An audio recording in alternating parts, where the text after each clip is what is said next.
Morning बच्चों, चलिए हम लोग आपसे देखना है लेक्चर में मिल रहे हैं। पिछले लेक्चर में आप लोगों ने पार्ट 7 प्रश्न नंबर 1 का जो 5 प्रश्न था क ख ग और घ अंग, पांचों प्रश्न आपने कर लिया है। आज मैं आप लोगों को पार्ट 7 का क्वेश्चन नंबर 2 करवाने जा रहा हूँ। ये कह रहा है कि सब प्रसंग सहित व्याख्या कीजिए। प्रसंग सहित यानी उस प्रसंग के साथ इसकी व्याख्या करना है। ये 4 पंक्ति दिया गया है। कह रहा है कि गिरता न कभी चेतक तन पर, राणा प्रताप का घोड़ा था, वह दौड़ रहा अरि मस्तक पर, या आसमान का घोड़ा था।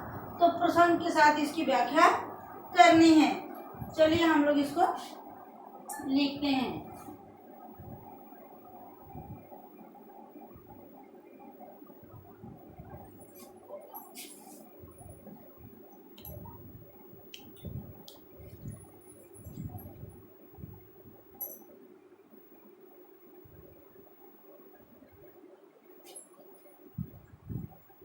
सरलार्थ लिखिए, सरल अर्थ लिखना है।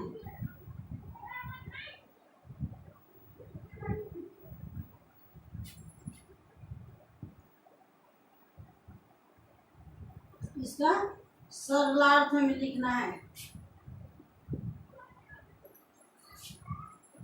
अब देखिए, ये इसमें 2 प्रश्न दिया गया है, एक क और एक ख। क में कह रहा है कि गिरता न कभी चेतक तन पर,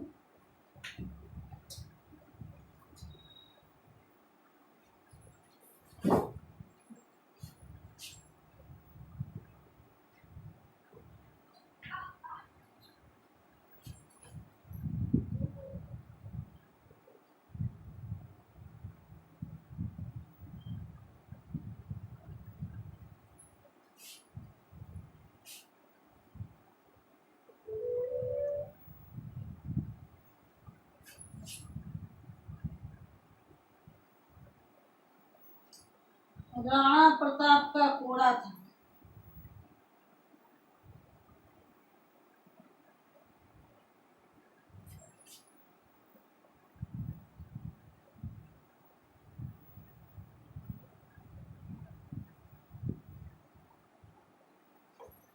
वह दौड़ रहा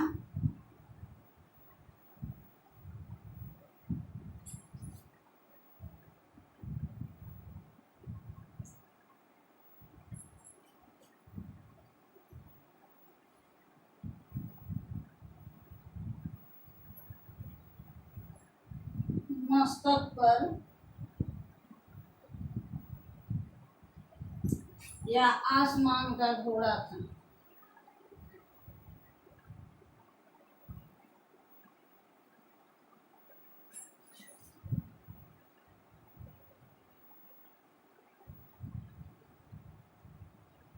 अभी इन पंक्तियों का सरलार्थ लिखना है। सरल माने होता है आसान और अर्थ माने होता है मतलब, यानी इन पंक्तियों का सरल भाषा में अर्थ लिखना है।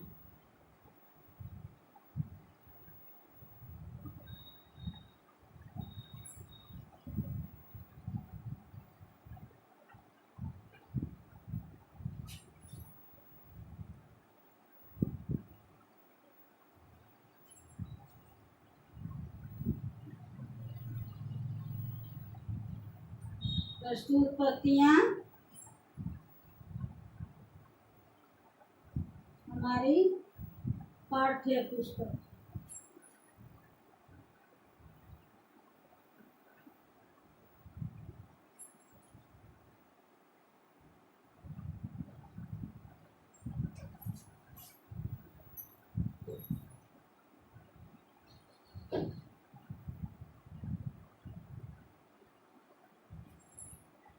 चेतक नामक कविता से ली गई है।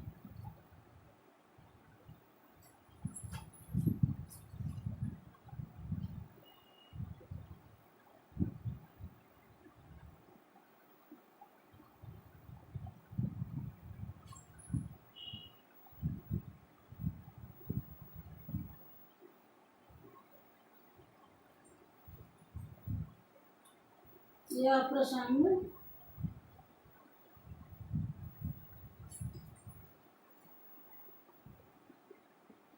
हल्दी घाटी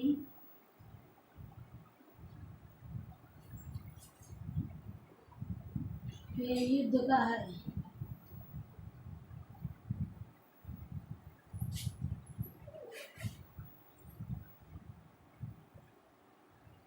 ये युद्ध में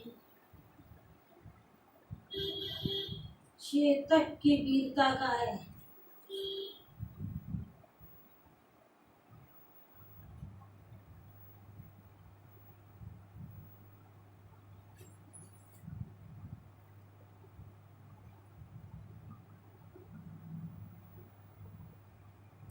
ये हो गया आपका ऊपर। अब नीचे देखिए, इन पंक्तियों का अर्थ है,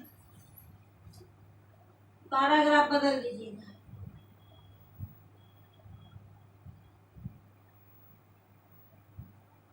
इन पंक्तियों का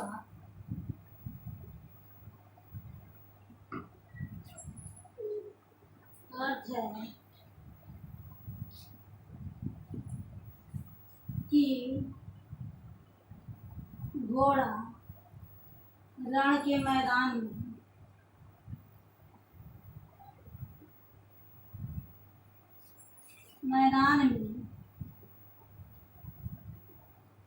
शत्रुओं के सिर पर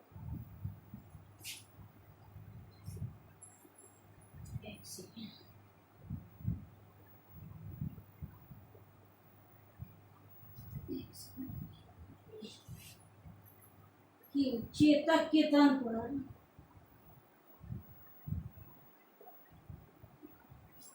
राणा प्रताप का कोड़ा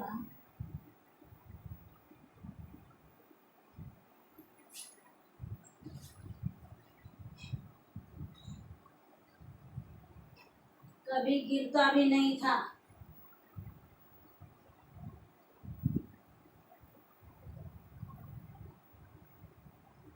गिरता भी नहीं था, मगर फिर भी वह रण के मैदान में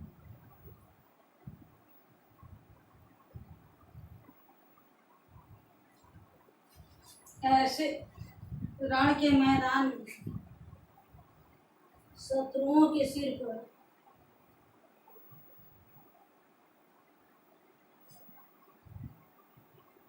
ऐसे दौड़ता था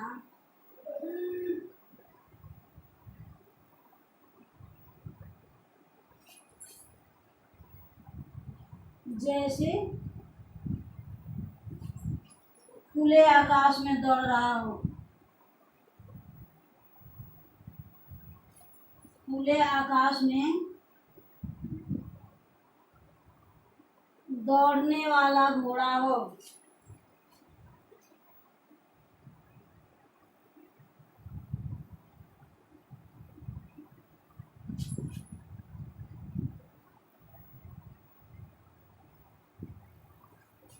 बहुत लंबा हो जा रहा है आंसर। देखिए, कह रहा है कि गिरता न कभी चेतक तन पर राणा प्रताप का कोड़ा था, वह दौड़ रहा अरि मस्तक पर, या आसमान का घोड़ा था। तो इसका उत्तर मैंने लिखा है कि प्रस्तुत पंक्तियां हमारे पाठ्य पुस्तक कादम्बरी के चेतक नामक कविता से ली गई है। यह प्रसंग हल्दी घाटी के युद्ध में चेतक की वीरता का है। इन पंक्तियों का अर्थ है कि चेतक के तन पर, यहाँ के डालिएगा, चेतक के तन पर राणा प्रताप का कोड़ा नहीं गिरता था, मगर फिर भी वह रण के मैदान में शत्रुओं के सिर पर ऐसे दौड़ता था जैसे खुले आकाश में दौड़ने वाला घोड़ा हो। यानी उसे लगता था कि मैं खुले में दौड़ रहा हूँ, सामने उसके शत्रु रहते थे, उनके मस्तकों पर, उनके सिरों पर वह निर्भीक होकर दौड़ता था। उसे लगता ही नहीं था कि यहाँ पर कोई है, और शत्रुओं का वह पतन करते जाता था, शत्रुओं को वह मारते जाता था।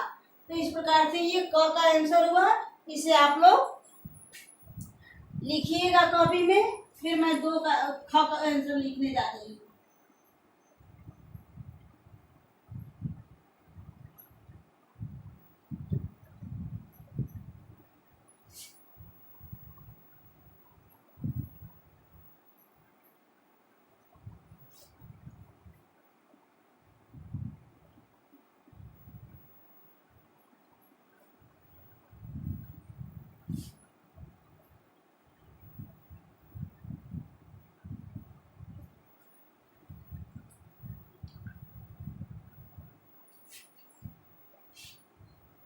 ये क्वेश्चन नंबर ख है उसी का। तू कहीं यह ख है। यह कह रहा है कि बढ़ते नद सा लहर गया, वह गया गया फिर ठहर गया।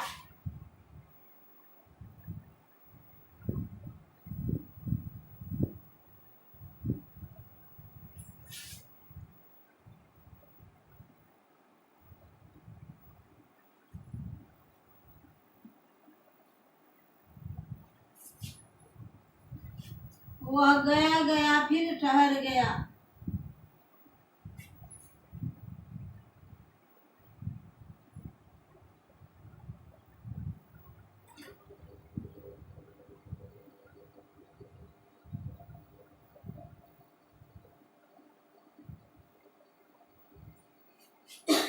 विकराल वज्रमय बादल सा।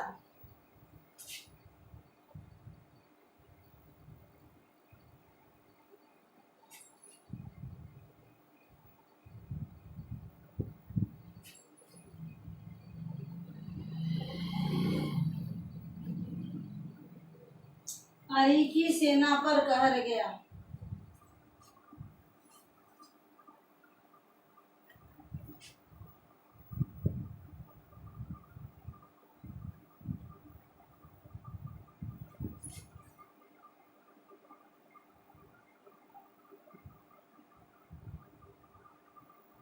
अब इसका अर्थ हमें लिखना है।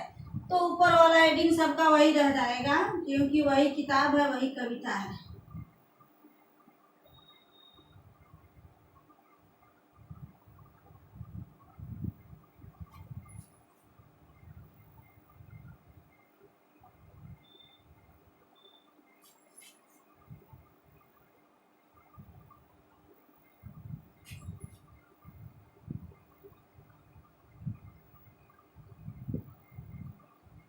कादम्बरी से कादम्बरी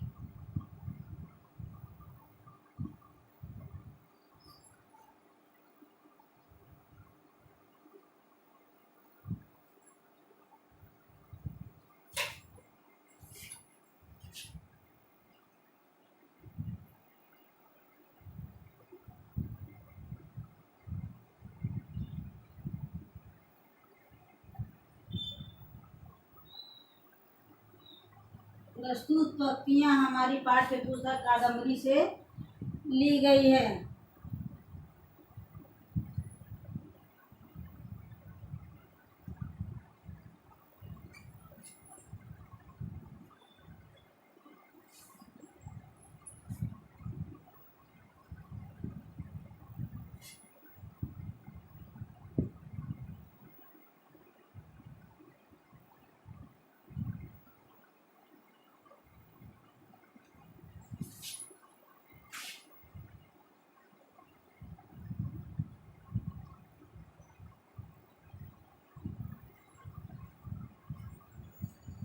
यह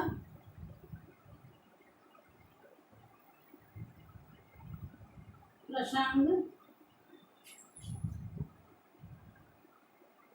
हल्दी घाटी के युद्ध का है।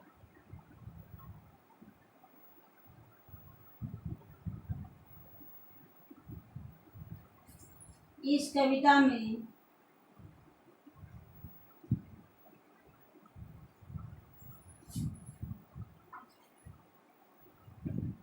चेतक की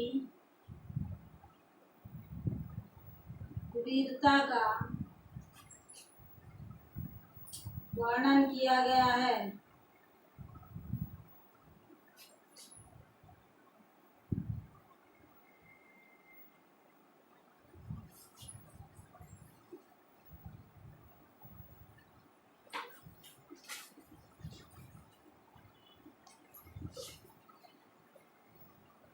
प्रस्तुत पंक्तियों का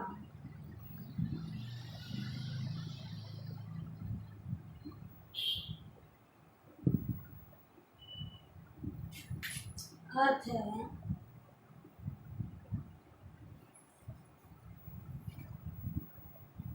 कि चेतक की गति बढ़ती हुई नदी के समान था।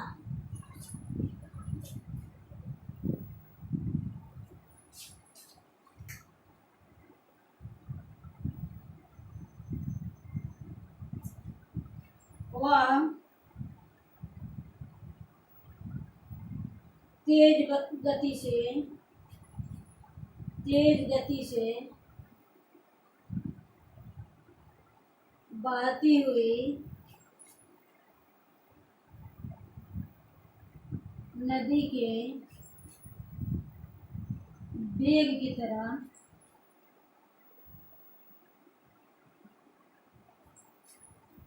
रण के मैदान में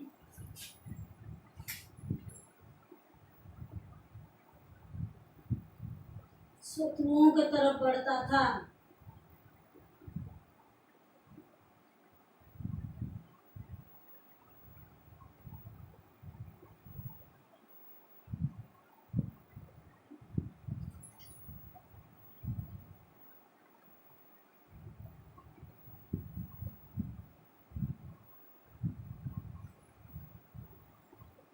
वह जिधर भी जाता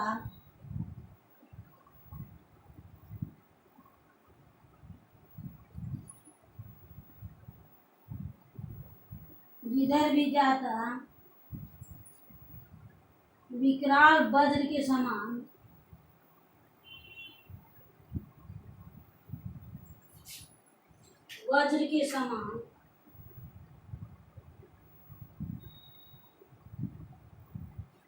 शत्रुओं पर टूट पड़ता था।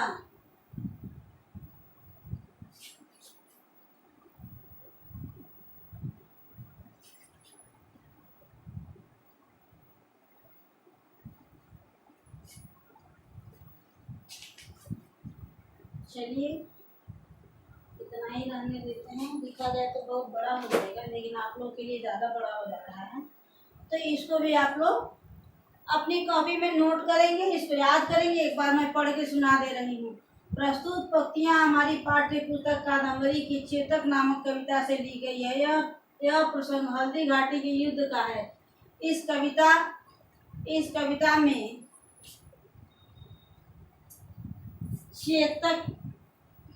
चेतक की वीरता का वर्णन किया गया है। प्रस्तुत पंक्तियों का अर्थ है कि चेतक की गति बढ़ती नदी के समान था। चेतक की जो गति थी वह बढ़ती हुई नदी के समान था। वह तेज गति से बहती हुई नदी के वेग की तरह रण के मैदान में